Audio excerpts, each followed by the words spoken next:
Hi everyone, I'm Rosanna and this is AFL Obsessed. How are you? Happy March. It's one of my fave months for so many reasons. I've been really feeling the hope that fresh spring kind of brings, and I'm also hopeful that my super coach this year will be better the second time around since I'm still a beginner but determined. We are literally in a countdown and hours away to AFL starting, and I've just been elated and feeling the excitement all week. So there's been a lot of buzz about the season opening with new rules and lots of changes for 2021. So let's get to it and dive right into the opening overture of my overall thoughts on the week and where we're at now. So we've come full circle. It's hard to believe that we've actually hit that year mark of COVID here in the US. And there's so much I'm looking forward to. I'm really looking forward to getting that vaccine so I can just participate in activities with friends and maybe slight crowds. And I've wondered too if there will be any side effects or byproducts in the aftermath of kind of like our lingering habits that we have due to all of the adjustments we've really had to make from COVID. Maybe some things we don't expect, like how long will it be before we can feel comfortable next to someone without a mask on, or while you're traveling in the States anyway? And I haven't hugged anyone in a while besides Andrew. So maybe that on top of just dining with others, I don't know. But really though, so many industries have been affected because of the virus. More than 4,000 restaurants have closed in NYC since March 2020. So for such a food destination city, this is really devastating to me. And indoor dining in the city has opened up to 50% capacity. And earlier this month too, some indie theaters and one big chain opened up to 25% capacity. And they've also unveiled an RBG statue last week. And it's only the 7th statue in the city of a real woman. So we've got a ways to go in honoring the women from our past and the women who have really done so much for the city and nation. But now we're on to Act 1 with new rules and predictions for the season. So there have been scratch matches and some streamlined preseason games. So we've had some early glimpses of athlete form and potential. And we are almost to the opening match, so it's very exciting, especially for people in Victoria who will get to go see the first AFL game in a year that they've been able to watch. And CEO Gil McLaughlin has expressed that the AFL is looking to reinstate traditions that are important to fans. So let's talk about the new rules. And there are 5 of them. 1, the grand final is back to an MCG daytime fixture at 2:30 p.m., and the AFL is aiming for 100,000 fans to be at the G in September. I know we're a little ways off. And the Victorian government is currently allowing stadiums to be at 50% capacity, so 50,000 people will be allowed at that opening match, which is really exciting. So the Gabba Night Grand Final was a one-off, and I didn't love the night aspect of it, probably because, the game is different from American sports, and I don't want it to be or become a copy of, because the AFL to me as a sport is just truly original. And I didn't need the add-on of music, even though I am a huge music person. I just kind of want to keep it to the pure sport itself. So those are just my thoughts. But what did you guys think? And 2, 20-minute quarters are back. So after the 16-minute quarters last year, the time has gone back up. I have to admit, I was torn last year because the games are easier to watch timing-wise since I'm watching at odd hours in the middle of the night, but overall it was less game time, so it was sad. But yeah, I guess I have a personal reason for liking shorter quarters, but 20 minutes are what I've always known previously. And 3, the man on the mark and standing rule. I'm actually really curious to know what you guys think about this, but it is a new rule that's introduced for 2021. So men on the mark are effectively banned from moving side to side, and minimal lateral movement is permitted, but it's a 50-meter penalty if the ump thinks that the player has shifted too far.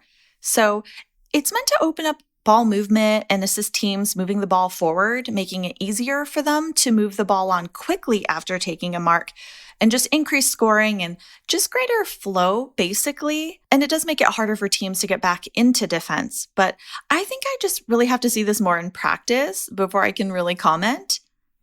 Number 4, limited rotation. So they've reduced the number of allowable interchanges. And it feels like this rule changes every season, at least since I've been watching.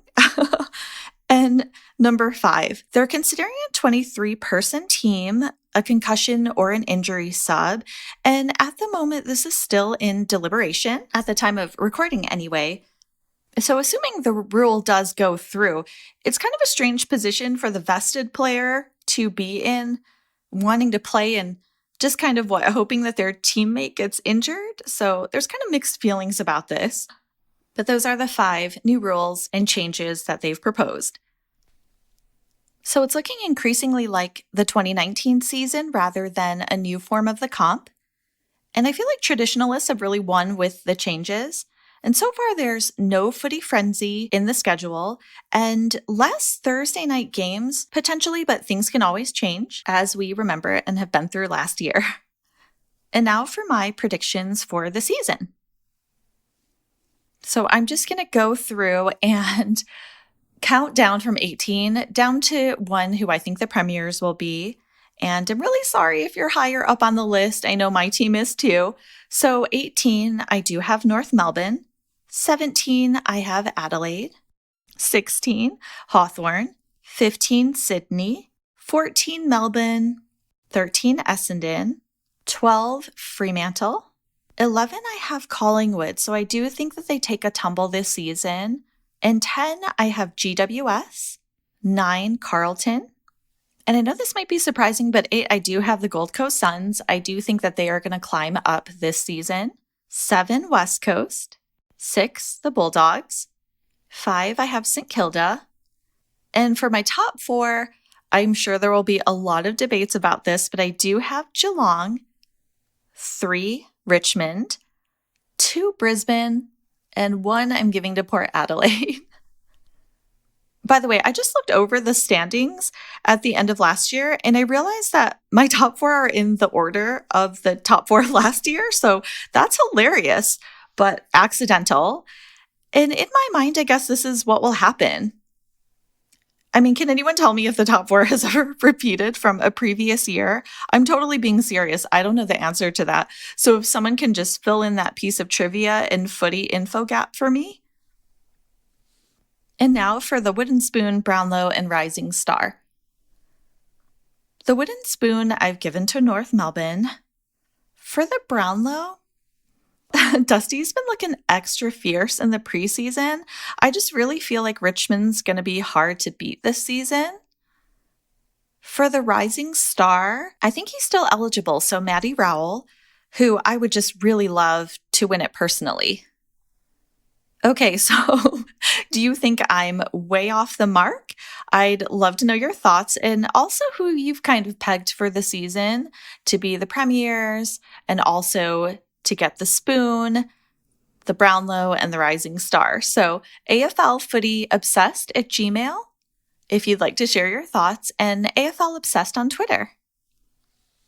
Okay, so it's intermission, so quickly during this time, let's just cut away to other sports. Kim Ng is Major League Baseball's first female GM, so that's exciting just as the season is about to start. I really love seeing a female in that role. And you know, I always got hope for the Mets, so off we go with another chance.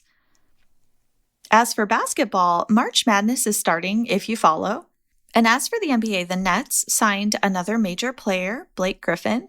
So they're basically buying a championship, but I'm not mad about it. And as for football news, there's been a lot of drama surrounding the quarterback season trades and all the deals being worked out. But Dallas did just re-sign their quarterback for roughly $160 million. And Gronk is also playing for another year. So just crazy stacks on stacks when you think about like all those contracts. And now we're on to Act 2 with a discussion about the sports docu-series Making Their Mark that I'm currently watching, and I hope you are too. I'm trying to spread out the watch so I can really savor the topics and also just process what happens. I didn't just binge the series outright like I probably typically would have. So the Amazon Prime docuseries Making Their Mark is available, and it says season 1 with 7 episodes. And I'm just so incredibly proud of the way that the game is showcased and celebrated with inspiring stories and all of the people that they selected to highlight too. So there's a myriad of viewpoints from the game. They've chosen people in admin, they've chosen a president, a CEO, different coaches, players, their spouses, and some of their families. And obviously, as you know, some of my favorite people are featured. But it's been a really great peek behind the curtain. I think we've all been just longing for this type of access and to that degree for some time. And I don't know about you, but I genuinely appreciate that they chose the very singular year that was 2020 to capture. Also, it may be the most meaningful of all of the AFL documentaries that I've ever seen since I was alive and personally witnessed what went down as a fan in the year that they spotlighted. So there's some really great insight. There's really impressive production values. I mean, Amazon money, baby. And I really am loving reliving the cityscapes, the familiar ones that I've been to, since we can't travel internationally at the moment. And the documentary kind of really makes you feel like they're taking you around the country. So at least to me, it feels like you're traveling around. And I've only watched 4 episodes so far, but I kind of wanted to share some of my observations and what I've been thinking, because I feel like I'm not really able to spoil this since we all already know technically what happens. So in Like No Other, episode 1, it was really kind of surreal to watch the lead up and round 1 of last season and kind of seeing everyone's reactions in real time with so much of the unknown, exactly 1 year to the COVID Day of Reckoning here in the US. So it really was, as I said, a full circle moment where we see how we went through that time and honestly how far we've come. But the info really did keep changing daily, and nobody really seemed to have more info than anyone else. And maybe kind of some of the anxiety and fears that are attached to that. And then when the gavel kind of fell to pause footy at the end of round 1, I personally was really struck with that image of the players at the Optus Stadium just sitting on the grass after the game, not wanting to go home and basically into the unknown. I mean, I'm sure you all as fans kind of hung on to the hope that I did because you all relived it with me on the pod and we went through it together, but I just really felt so hard for that haunting image with that slight doomsday feel and a little bit of foreboding in the air. And also, I remember exactly where I was when I saw all of the press conferences that Gil gave. So we really get to see all of the lead up and a dramatic 10 days out and down to the start of the season. And then in episode 2, Home Truths, you get to see how everyone is progressively adjusting to isolation, much like we probably did ourselves, with a gradual slide to a more virtual life, where you see the players working out together on Zoom and all of the testing that they had to go through on a weekly basis. I think what really struck me was just our gratitude for the players who were having to play for half of their income, willingly or otherwise, while being reminded constantly that they should be grateful. So it was really emotional seeing world events too in this episode, and I really appreciated that they showed what was happening in the States and in other places. But really just seeing the impact of global events on the clubs themselves, there were moments that were just so emotional in this episode for me as an American.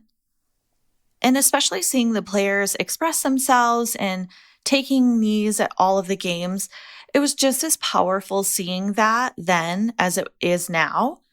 And they really delved more into different coaching styles too.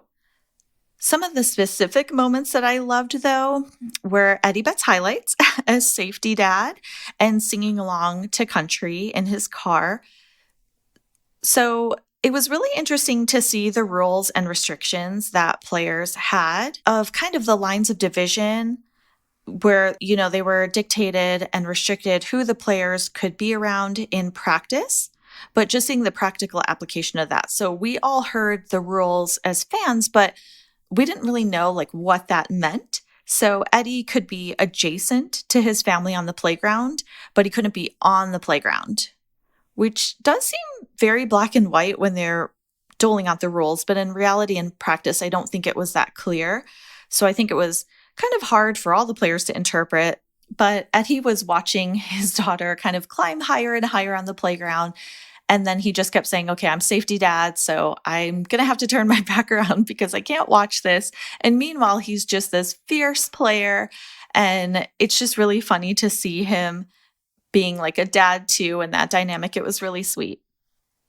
But also seeing Eddie's reaction to that tweet and Gil's call to Eddie just to check if he was okay. And telling him you're the most popular player in the AFL. We've done research on it, so we know that. But there was a racist tweet that went out about Eddie last season. I'm sure all of you remember. And just to see the way that the AFL and the team and the coaches let him know it wasn't right, and they were all going to support whatever his decision was about whether or not to press charges. The way that they just shot that whole arc, I think, was really relatable.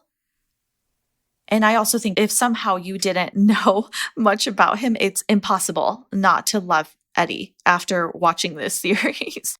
But another part that really stood out to me was Nick Nat and his story, where he called his sister to see her family just before leaving, and he had to wave to them from the driveway. And then when he got to the hub, just sleeping on the floor. And I can relate to that in a very different way. But Nick Nat basically confessed that when he is traveling and playing in a hotel room, he will sleep on the floor and he'll put the sheets on the ground. And then just so that housekeeping doesn't find it weird, I think he'll just kind of mess with the bed a little. But I used to do aerial silks and tissue training, and it's one of the most taxing things you can do to your physique. And I just remember someone saying that they had slept on the ground because it's really the firmest surface. There's no bed that can mimic that. And I think I just did that one night. I don't know if I laid out a sleeping bag or just slept on top of a yoga mat, but that was literally how I would correct my alignment every time I felt like maybe my body just kind of got pulled out of whack. So I wouldn't do it that often, but it was definitely something that would be strange to anyone else. And obviously I don't do that now, but it was really relatable to me. But my takeaway from the second episode was just really all of the connections and bonds between the teammates and their coaches and their families. And you really get the sense that it really does take a village to pull off success in the players' minds, both on and off the field. So episode 3 was called You Can't Get Sick of Winning. I love these titles and the way that they sometimes came up with them, especially if it was like a direct quote from the episode. But I've said that if I were a player, I would want to play for Stu Dew. Although someone has already pointed out that my feelings might change after episode 5, which is the next episode I've yet to see. But for now, I just really like that he doesn't talk down to his players. And you can tell he really respects their time and values their training and their hard work. And he almost treats them like younger brothers or maybe like his cousins, the way he talks to them, where it's all coming from a place of love, it seems like. So in this episode, they're digging deeper into the process and showing more footy and also highlighting the different coaching styles and the coach's communication.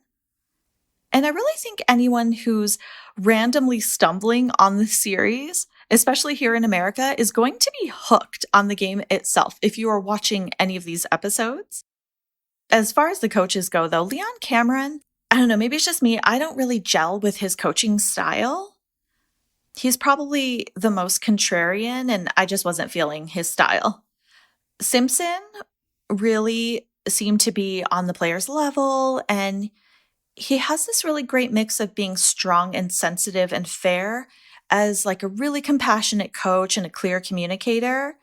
And I loved that Matthew Nix too was kind of joking about like this little ruck incident that happened later. And Hardwick is just always inspiring.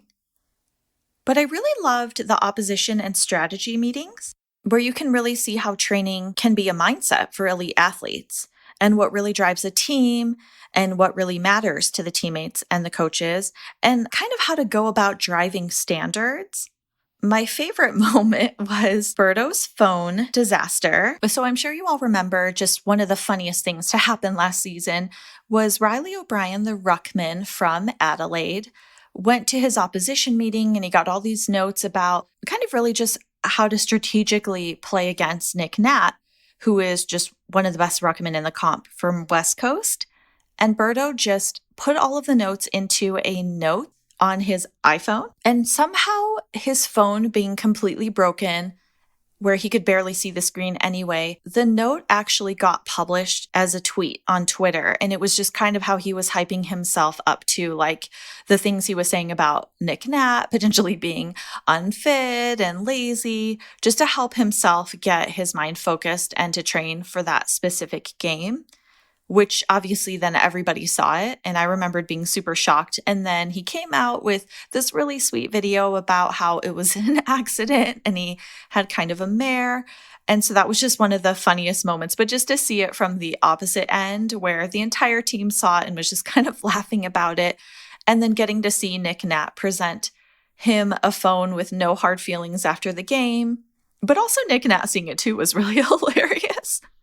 And episode 4, Stop Playing Soft. It was increasingly tougher and tougher through these episodes just to see Cornelio's foray into the leadership space, kind of magnifying his struggles.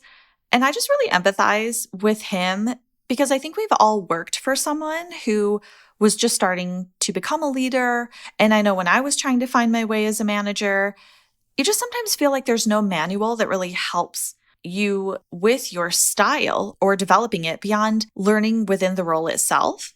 And it's tough to lead when you're like the blind leading the blind, especially with Cornelio just trying to get his body right, not knowing what was going to happen throughout the year, all of the COVID implications. So those segments were just the toughest and kind of painful for me personally.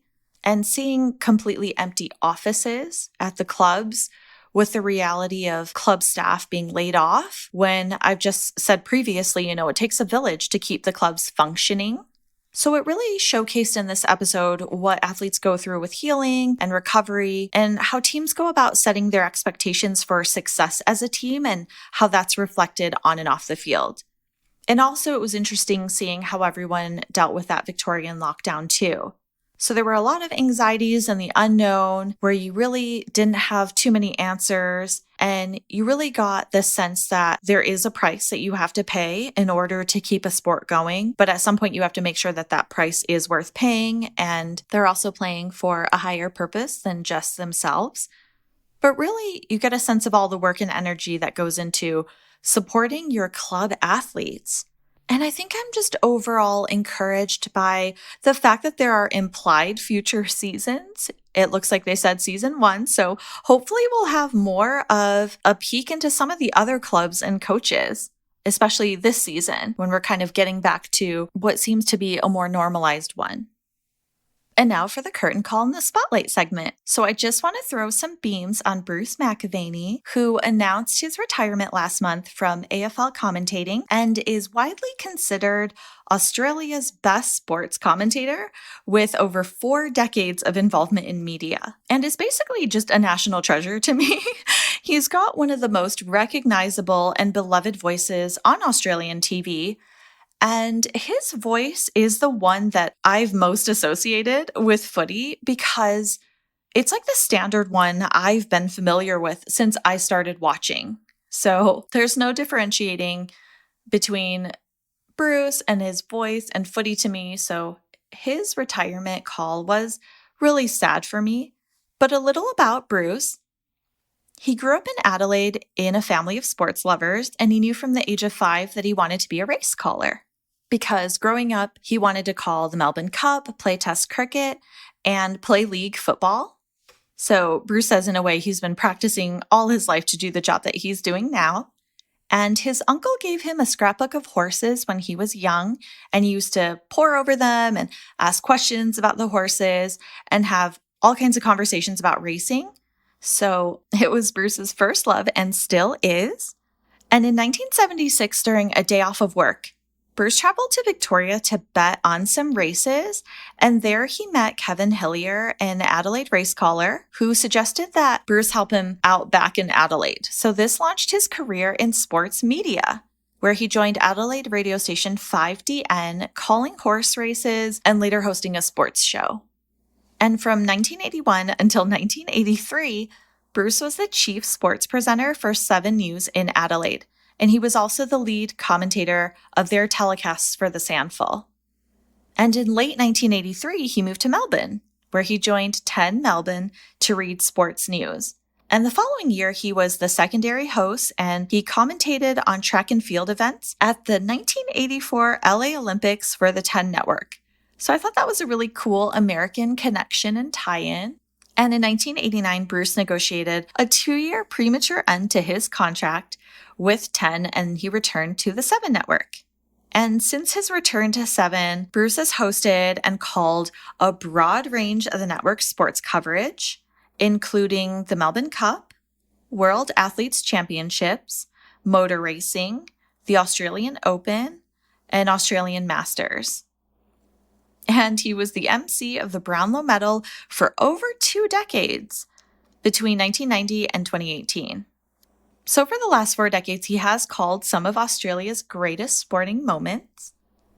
And outside of footy, Bruce has called all Summer Olympic Games from Barcelona 92 to Rio 2016, except London in 2012, because 7 didn't have the rights to those games. And his extensive history covering Olympic Games has led to the nickname Mr. Olympics.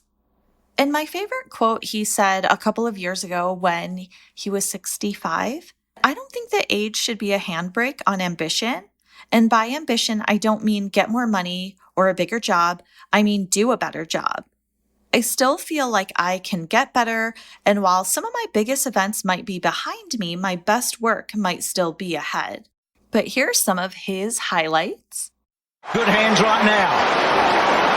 Ablett. Milburn. They're running out of ideas by the look of it. Franklin. Still with Duddy. Well done, Scarlett. Still with Franklin, though. Now Drew could kick this, and he has. He's had the best 5 minutes of his footy life, and that includes the 04 Grand Final. Like being able to really cement themselves. Birchall beautiful to Bruce. Bruce thinking about it, and then kicks to centre half forward. Neat looking kick. Oh yes! Cyril takes a special and goes bang. It's a beautiful thing. Forward. Big fly, Bird, Gourds, could he roll it through? He can! Cometh the moment, cometh the champion! And then he got the fall out of it, the will and the contested footy of Lenny Hayes in this second half, as he's done so many times for St Kilda. Schneider, here is Hayes, belting forward, got up!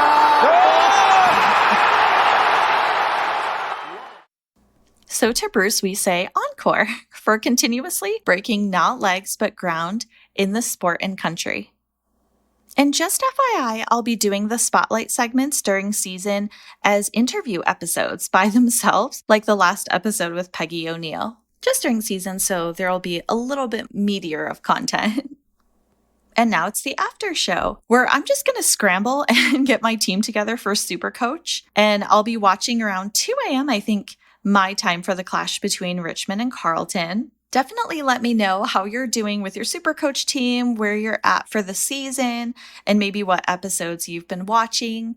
AFLFootyObsessed@gmail.com and AFL Obsessed on Twitter if you want to chat. But that's it for me. Thanks for listening and hanging around for the show, everyone. Stay safe and healthy. Check on your friends and neighbors. We'll get through this like footy. I'm virtually hugging you, and we'll talk footy soon.